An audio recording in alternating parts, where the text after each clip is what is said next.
с наглостта си какво и как да правим, а в същото време ни влекат от скандал в скандал, от криза в криза, имат интерес от подобно развитие. Разбрахте ли преди минути, буквално прокуратурата изпрати въпроси сред питания към Конституционния съд. Как бихте коментирали тази ситуация? Не мога да коментирам ситуацията, защото не съм видял въпросите на прокуратурата. Но още веднъж казвам, това е опит на задкулисието да погълне цялата държава. От всички нас зависи дали ще го допуснем. И тук все повече се засилва усещането в все повече хора, че се минава една граница, отвъд която демокрацията става невъзможна. Затова още веднъж настоявам компетентните институции да решат възможно най-бързо този казус. И то в интерес на истината, на справедливостта и на демокрацията.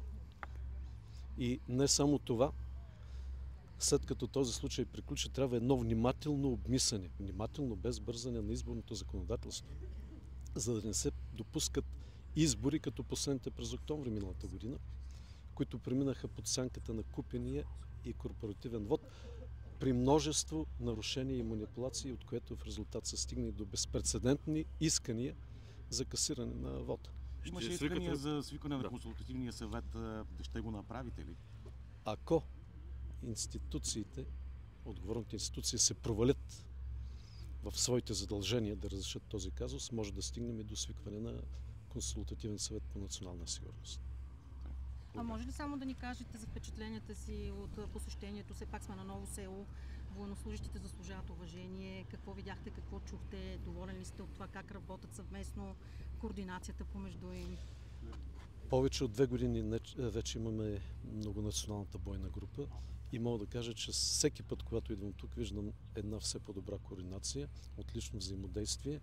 Всички тези държави, които са изпратили своите контингенти тук, работят в една наистина изключително добра координация с обща задача и с обща цел.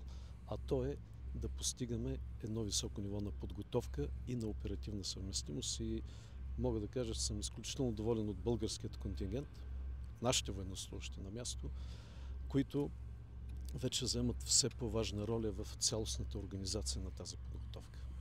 Благодаря. Благодаря.